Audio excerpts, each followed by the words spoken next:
Bonjour à tous. Donc je fais une petite vidéo pour les personnes n'ayant pas pu se présenter à la soirée d'avant-première pour des raisons diverses et variées. Euh, voilà, comme ça vous aurez la même chose que les autres, donc ça fait plaisir. Euh, voilà, on est parti. Donc la José Cup. D'abord, je remercie nos sponsors donc, qui seront présents le jour de l'avant-première. On aura Romain, Laurent et Pierre qui sont les sponsors historiques de la José Cup et donc je les remercie encore une fois de nous faire confiance. Romain, voilà, si vous avez besoin d'un maître d'œuvre, d'un artisan sur Paris ou à l'international, n'hésitez pas à le contacter, à Dubaï aussi.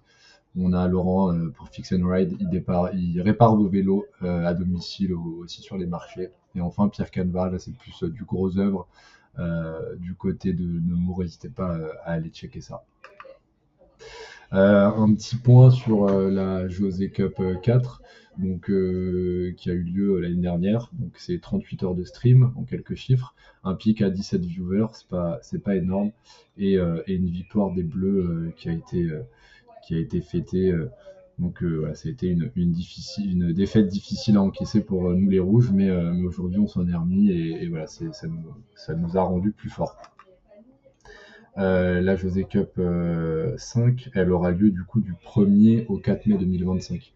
Les tournois débuteront à 16 h, donc là je compte sur vous pour être présent assez tôt. Il faudra que vous soyez déjà dans le lobby à 16 h, donc qu'on ne perde pas de temps à s'installer, etc. Donc là, je compte sur vous pour être bien à l'heure. L'arrivée sera possible à partir du 30 avril. Donc vous pourrez venir dès la veille et voilà, ce sera plus facile pour certains. Le domaine, donc c'est Utopia Campus, c'est à 1 heure de Paris, c'est au nord-ouest, donc c'est pas très loin, ça c'est top. Les draps et les serviettes sont compris, et les repas aussi, je suis en train de voir ça avec un de nos sponsors pour organiser la prise des repas sur place. Il y aura une multitude d'activités, hein, la pétanque, piscine, foot, volley, tennis de table, détente, etc. Mais nous ne sommes pas là pour ça, puisque là je vous présente donc la salle où se dérouleront les compétitions, donc l'arène, et la grande salle des finales, là où sera projeté donc, toutes les finales des tournois, voilà, où il y aura, on sera un peu plus au chaud et ce sera un peu plus chaleureux. Donc pour les programmes, on aura donc le mercredi, comme je vous l'ai dit, pour ceux qui sont là un jour avant, on pourra créer un petit tournoi, on verra ce qu'on fait. Donc ce sera peut-être du Pokémon Legend, du Call of Duty 2, ou encore un loup-garou, je sais pas, on va voir. Le jeudi, donc à 16 h, comme je vous l'ai dit, débute donc dans le lobby à 16 h, débutent les phases de pool de League of Legends. À 20 h auront lieu les phases de pool sur Super Smash Bros Ultimate. Le vendredi, on aura les demi-finales de League of Legends et le tableau à 17 h sur Super Smash Bros. À 20 h, on aura les demi-finales du loser bracket et la finale du winner bracket sur League of Legends. Samedi, c'est notre grosse journée, puisque à 10 h, on jouera la finale du loser bracket qui déterminera quelle équipe viendra affronter les victorieux du winner bracket de la veille en grande finale. À 14 h 30 et 17 h 30, donc je l'ai mis en rose puisque ça dépendra du bon, si toute la compétition s'est bien orchestrée, si il n'y a pas eu de soucis techniques, si on n'a pas perdu de temps entre les games. Voilà, il faut que ce soit un engrenage bien huilé, sinon on n'aura pas le temps de le faire. Mais voilà, tout se jouera sur 4 games en 3 heures, je vais vous détailler ça après. Donc à 18 h, ce sera la finale sur ce Super Smash Bros. Et à 20 h, donc ce sera la grande finale sur League of Legends. Et le dimanche, il sera temps de partir. Je sais pas pourquoi tout s'affiche d'un coup, mais tant pis, j'ai plus le temps de faire autre chose. Mais c'est pas grave, j'avais préparé des petites animations stylées, mais voilà, vous ferez avec. Donc le jeudi, les phases de pool sur League of Legends. Ce sera une poule de 4 en format BO1, donc il y aura 3 matchs à disputer. Chaque équipe affrontera les autres. Donc à l'issue de ces phases de poule, il y aura 4 équipes, un classement avec les 4 équipes, donc un seed 1, un seed 2, un seed 3, un seed 4. Qu'est-ce qu'on fera en cas d'égalité? S'il y a 2 équipes qui sont à égalité, par exemple à 1-2, ce sera le vainqueur de la confrontation directe sur ce match-là qui l'emporte. Au cas où il y aurait plus de 2 équipes à égalité, on fera un vainqueur en fonction du temps des parties. Donc l'équipe qui aura fini sa partie le plus rapidement possible sera avantagée par rapport aux autres. Donc, le vendredi à 13h, on jouera les demi-finales, donc c'est le premier round du winner bracket. Donc le seed 1 affrontera le seed 4, le seed 2 affrontera le seed 3. Cette fois, ce sera un format BO3. À l'issue de ces demi-finales, on jouera la finale à 20h du winner bracket, donc avec les 2 gagnants des demi-finales. Et on jouera également en même temps le premier round du loser bracket, donc qui fera s'affronter les 2 perdants des demi-finales. Donc ça, ce sera tout pour la journée du vendredi. Et le samedi, donc ce sera le grand jour, puisque à 10h, on fera la finale du loser bracket, toujours en format BO3. Donc le perdant de la finale du winner bracket et le gagnant du premier round du loser bracket s'affronteront pour savoir laquelle de ces 2 équipes ira affronter en finale le vainqueur du winner bracket. Donc la grande finale elle aura lieu à 20h et sera cette fois en format BO5. 2 petites règles par rapport à ce tournoi qui me paraissent importantes. Donc on a la règle de la rotation. Donc comme vous le savez, enfin vous le savez pas, mais je vous le dis, on aura entre 7 et 17 matchs à jouer pour les équipes au total. Et on est 6 joueurs par équipe.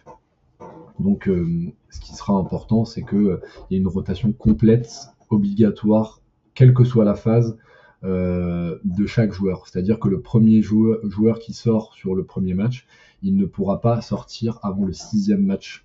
Donc tous les joueurs de l'équipe devront être sortis avant ça. Ce sera l'équipe qui choisira l'ordre de rotation. Donc là, les capitaines d'équipe tiendront un registre avec ces rotations-là, et ce sera vraiment important de respecter ça.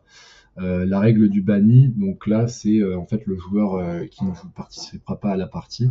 Il aura donc un collègue de l'équipe adverse et ils auront pour mission d'animer le stream. Donc là, je suis en train de voir avec Laurent pour mettre tout ça en place. Donc je ne sais pas encore sous quelle forme ça va se faire, mais en tout cas il y aura un stream principal et on aura besoin de commentateurs sur ce stream là et aussi de personnes qui savent gérer les régies. Donc je vais demander à tout le monde de gérer un minimum une régie OBS, c'est vraiment pas compliqué. Je vous enverrai quelques explications, mais en tout cas voilà, vous aurez le rôle des joueurs qui jouent pas, ce sera d'animer un petit peu le stream et de gérer tout ça pour que je sois pas le seul à m'occuper de ça. Petite précision sur le tournoi Smash, donc ce sera un tournoi individuel qui sera pas dépendant, qui sera indépendant du tournoi par équipe. Le jeudi auront lieu les phases de poule, donc on va tirer au sort 4 poules de 6 joueurs.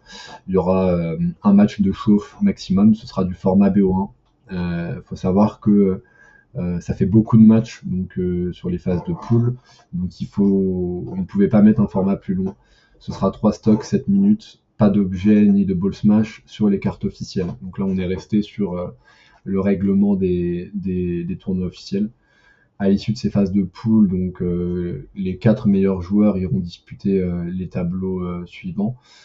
En cas d'égalité, donc il y aura un match à mort entre tous les concernés, et là ce sera une stock, donc voilà, si tu tombes, t'es mort, et ciao.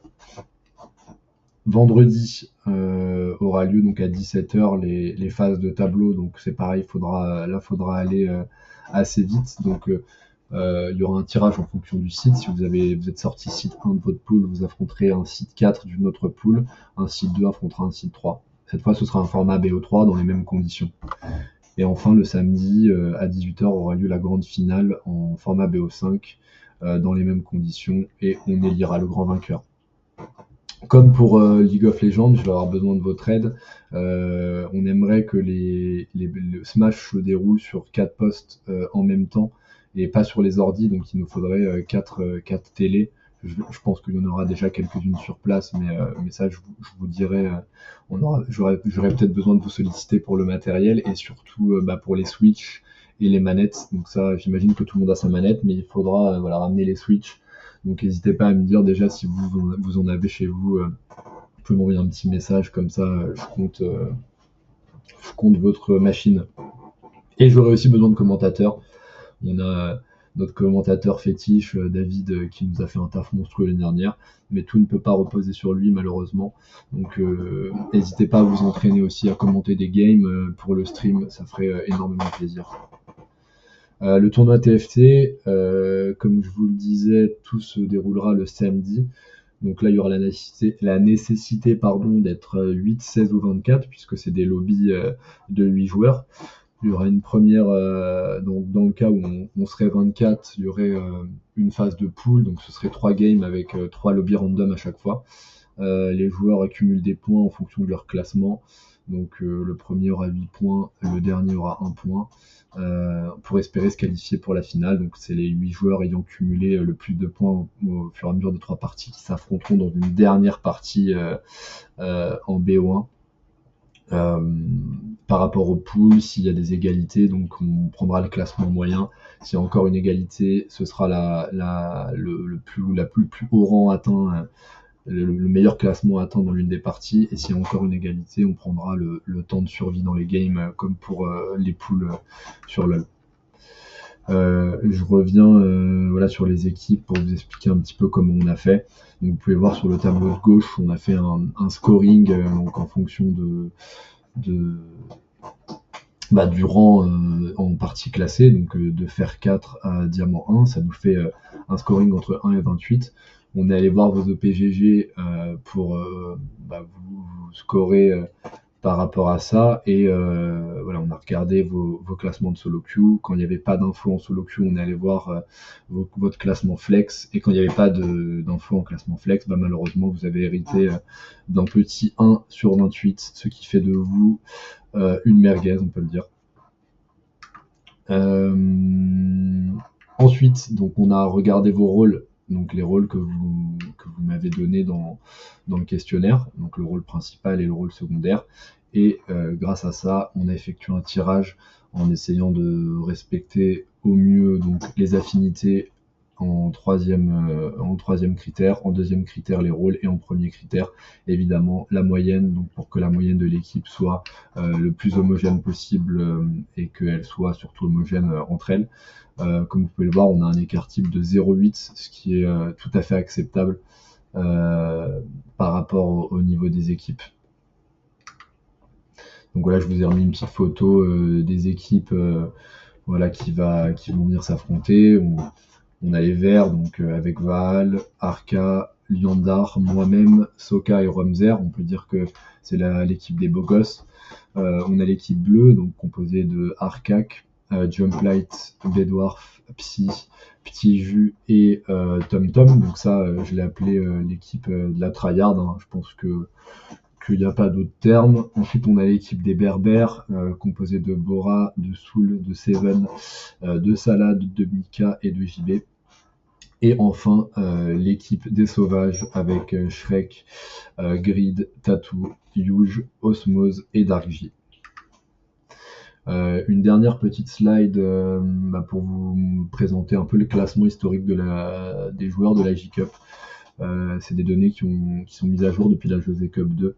Donc un spécial, une mention spéciale pour JB, premier, qui a accumulé pas mal de points, deuxième Gus et troisième David. Et pour finir, je voulais faire quelques remerciements qui me paraissent nécessaires. Donc je remercie une fois de plus nos sponsors. Je remercie tous les joueurs historiques de la J-Cup qui une fois de plus participent, nous font confiance, donc ça c'est top. Je remercie aussi les bambous qui sont venus compléter les rangs pour la José Cup All-Star, là, donc on est 24 joueurs, donc c'est pas mal ambitieux. Je remercie le haut, donc même s'il connaît pas grand monde, il vient rejoindre nos rangs. JB qui va aider sur des parties administratives. Big up à toi, hein, je vais encore avoir besoin de toi, toi-même tu sais. Flo, avec qui j'ai passé de nombreuses heures, de nombreux jours à travailler sur les équipes. On s'est mordu les doigts. Franchement, ça nous a vraiment pris énormément de temps, je pense que vous imaginez pas. Et quand en fait on a eu ce tirage-là, c'était un peu comme une évidence, donc c'est cool, on a été assez contents et j'espère que vous serez contents de ces équipes aussi.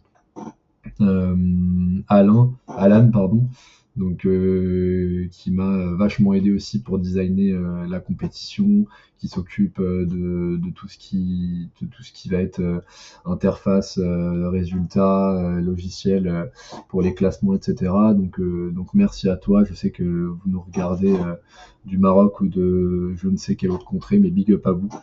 Et enfin, bah, Gus, hein, mon Gus, qui du coup a produit tout ce que vous allez voir, ou tout ce que vous avez déjà vu, qui s'est occupé de la salle de ciné, du resto et tout, c'est vraiment top. Merci à toi et sans toi, ça aurait pas été possible, sans vous, ça aurait pas été possible, donc je vous remercie.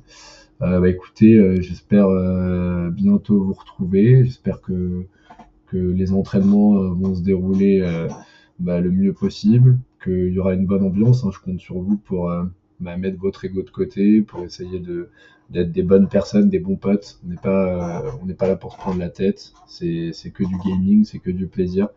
Donc voilà, on laisse le reste de côté et on essaye de faire ça dans la joie et dans la bonne humeur parce que c'est le but du truc. Voilà, et ça va être un truc de malade. Je pense que c'est la meilleure édition qu'on ait préparée, enfin, j'en suis même sûr. Donc voilà, je vous embrasse fort et puis on se dit en mai. Voilà, avant pour ceux qui sont dans mon équipe, puisque évidemment je vais préparer une préparation physique, une préparation mentale pour chacun d'entre eux, puisque cette année je compte bien évidemment remporter la compétition qui porte mon nom. Voilà, c'était tout pour moi, donc gros bisous et à plus tard, Salem.